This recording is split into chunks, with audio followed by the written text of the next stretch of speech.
Hello friends, welcome to civil service paradise. चलिए आज हम करेंगे अगस्त का पार्ट 2 का करंट अफेयर्स। तो चलिए शुरू करते हैं। दूसरी पीढ़ी के एथेनॉल संयंत्र को कमीशन किया गया। कहाँ किया गया? हरियाणा में किया गया और इसका उद्घाटन प्रधानमंत्री मोदी जी ने किया है। सेरेना विलियम्स ने संन्यास की घोषणा की है। ये एक टेनिस खिलाड़ी है और ये कहाँ की है? यूएस की है। फ्रांस का सर्वोच्च सम्मान कौन सा? Chevalier de la Legion d'honneur दिया गया। किसको दिया गया है? शशि थरूर जी को दिया गया है। और क्यों दिया गया? बेहतरीन लेख तथा भाषण के लिए दिया गया है। इस सम्मान की शुरुआत जो है वो 1802 में नेपोलियन बोनापार्ट ने की थी। Fish and seafood book, इसका विमोचन किया है। किसने किया है? मत्स्य पालन और पशुपालन मंत्री पुरुषोत्तम रूपाल जी ने। Open network for digital commerce यानी कि ONDC में शामिल होने वाली पहली वैश्विक बिग टेक कंपनी बनी है। कौन सी बनी है? माइक्रोसॉफ्ट बनी है। AIFF पुरुष श्रेणी में फुटबॉलर ऑफ द ईयर चुना गया। किसे? सुनील छेत्री जी को। और महिलाओं की श्रेणी में चुना गया है मनीषा कल्याण जी को। 44वां शतरंज ओलंपियाड कहाँ हुआ? चेन्नई में हुआ है और इसका उद्घाटन प्रधानमंत्री मोदी जी ने किया। अब देखते हैं इसमें स्वर्ण पदक जीता है किसने? उज्बेकिस्तान ने। रजत पदक जीता अर्मेनिया ने। और भारत ने कौन सा पदक जीता है? कांस्य पदक जीता है। अंतर्राष्ट्रीय युवा दिवस कब मनाते हैं हम? 12 अगस्त को मनाते हैं। और इस वर्ष इसकी थीम क्या थी? अंतर पीढ़ीगत एकजुटता, सभी उम्र के लिए एक दुनिया बनाना। केंद्रीय मंत्रिमंडल ने प्रधानमंत्री आवास योजना शहरी सभी के लिए आवास मिशन को कब तक जारी करने की मंजूरी दे दी है? 31 दिसंबर 2024 तक। अब देखते हैं कि इसकी शुरुआत कब हुई योजना की। ये हुई थी 25 जून 2015 को। नेथन्ना बीमा योजना ये किस राज्य ने शुरू की है? तेलंगाना में शुरू की गई है। और ये किस लिए है? बुनकरों को लाभान्वित करने के लिए है। चीन में एक और जूनोटिक वायरस का पता चला है। क्या नाम है इसका? लेंगिया हेनिपा वायरस।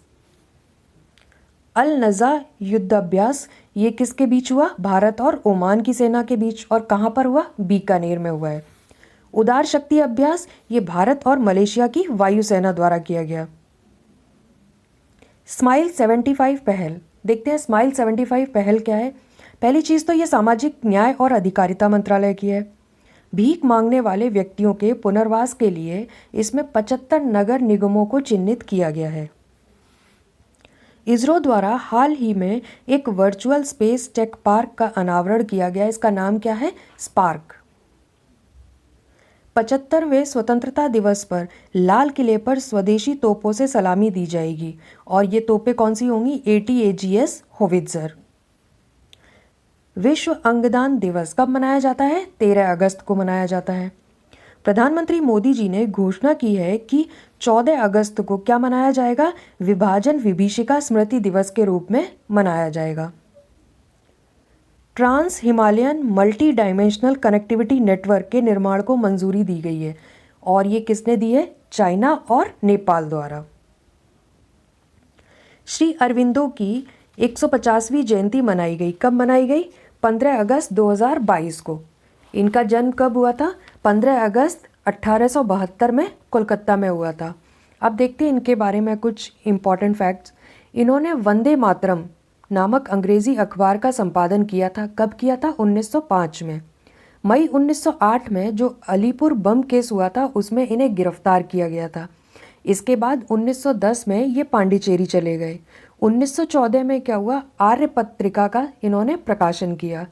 उसके बाद 1926 में इनकी आध्यात्मिक सहयोगी थी कौन? मीरा अल्फांसा। इनकी मदद से इन्होंने पांडिचेरी में अरविंदो आश्रम की स्थापना की थी।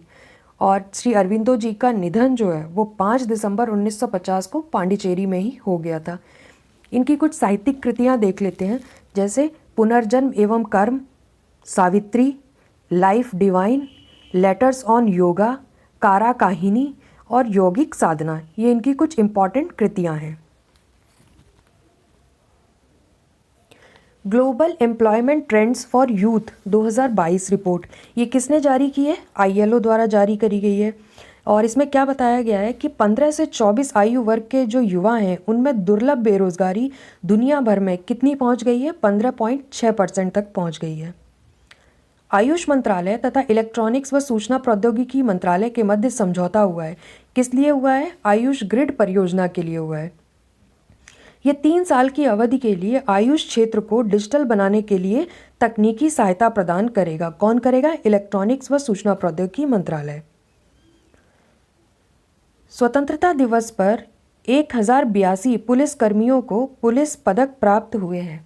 पुलिस पदक की शुरुआत कब हुई? 1 मार्च 1951 को। सॉरी, ये थोड़ा सा खराब सा प्रिंट हुआ है तो मैं बोलती जाऊंगी, वो आप देख लीजिएगा। नेक्स्ट है, WHO ने मंकी पॉक्स वायरस वेरिएंट का नाम बदलकर क्या कर दिया है? क्लैड्स फर्स्ट, सेकंड ए और सेकंड बी कर दिया है। चिनाब रेलवे पुल के गोल्डन जॉइंट का उद्घाटन किया गया। कहाँ किया गया? JNK में किया गया। यह दुनिया का सबसे ऊंचा रेलवे ब्रिज है। इसे रेल लिंक परियोजना को ऊधमपुर श्रीनगर बारामूला रेल लिंक परियोजना के नाम से जाना जाता है। मुख्यमंत्री अनुप्रति कोचिंग योजना, ये कहाँ शुरू की गई है? राजस्थान में शुरू की गई है। और ये किस लिए है? छात्रों को प्रतियोगी परीक्षाओं के लिए निःशुल्क कोचिंग उपलब्ध कराने हेतु। ओमिक्रॉन संक्रमण के इलाज के लिए कोविड-19 वैक्सीन को अधिकृत करने वाला पहला देश कौन सा है? यूनाइटेड किंगडम है। सुपर वासुकी, ये क्या है? भारतीय रेलवे ने अपनी सबसे भारी और सबसे लंबी मालगाड़ी का परीक्षण किया है। तो ये भारतीय रेलवे की सबसे भारी और सबसे लंबी मालगाड़ी है। भारत ने हाल में एक ड्रोनियर समुद्री टोही विमान उपहार स्वरूप भेंट दिया है। किस देश को दिया है? ये श्रीलंका को दिया है। डूरंड कप 2022, ये इसका 131वां संस्करण होगा। ये कहाँ? एशिया का ये सबसे पुराना फुटबॉल टूर्नामेंट है। और इसकी मेजबानी कौन से राज्य करेंगे? पश्चिम बंगाल, असम व मणिपुर करेंगे। अमिताभ चौधरी जी का निधन हो गया। ये कौन थे? BCCI के पूर्व सचिव और झारखंड राज्य क्रिकेट संघ के पूर्व अध्यक्ष थे। फीफा ने हाल ही में अखिल भारतीय फुटबॉल महासंघ पर प्रतिबंध लगा दिया है। भारत ने स्वतंत्रता की 75वीं वर्षगांठ के अवसर पर देश के कितने आर्द्र स्थलों को रामसर आर्द्र भूमि में शामिल किया है? 11 को किया है। और वो कौन कौन से हैं? तनपारा झील उड़ीसा, हीराकुंड जलाशय ये भी उड़ीसा, अंशुपा झील उड़ीसा, यशवंत सागर MP है, चित्रांगुड़ी पक्षी अभ्यारण्य ये तमिलनाडु है, सुचिंद्रम थिरूर वेटलैंड ये तमिलनाडु है, वडवूर पक्षी अभ्यारण्य तमिलनाडु है, कांजीरकुलम पक्षी अभ्यारण्य ये भी तमिलनाडु है, थाणे क्रीक महाराष्ट्र में है, हाइगम वेटलैंड JNK है और शालबुग वेटलैंड JNK है। अब जो टोटल रामसर स्थलों की संख्या भारत में हो गई है वो कितनी हो गई है? 75। और ये जो टोटल क्षेत्र को कवर किए हुए हैं वो कितना है?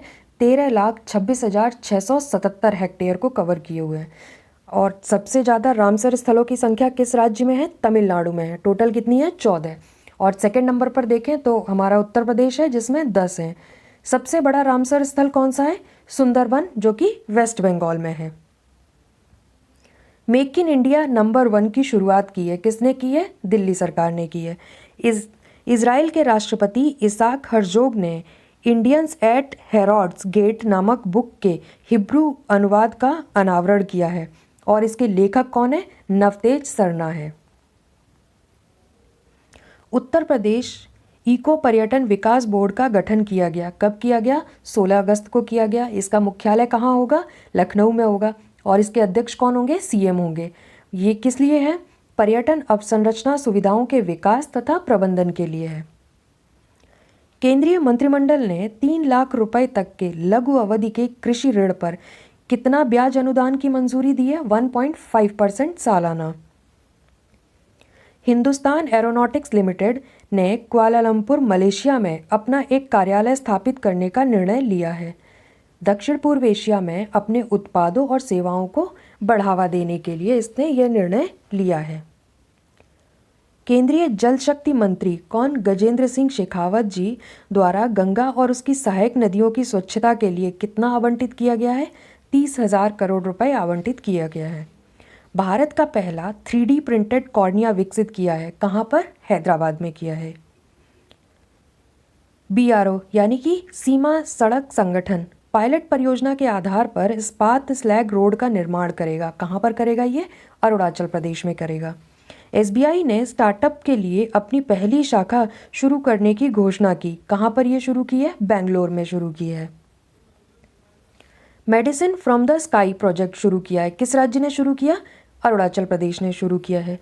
मंथन प्लेटफॉर्म ये क्या है?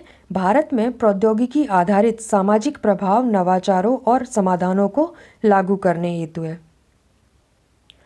विश्व मानवतावादी दिवस कब मनाया जाता है? 19 अगस्त को मनाया जाता है।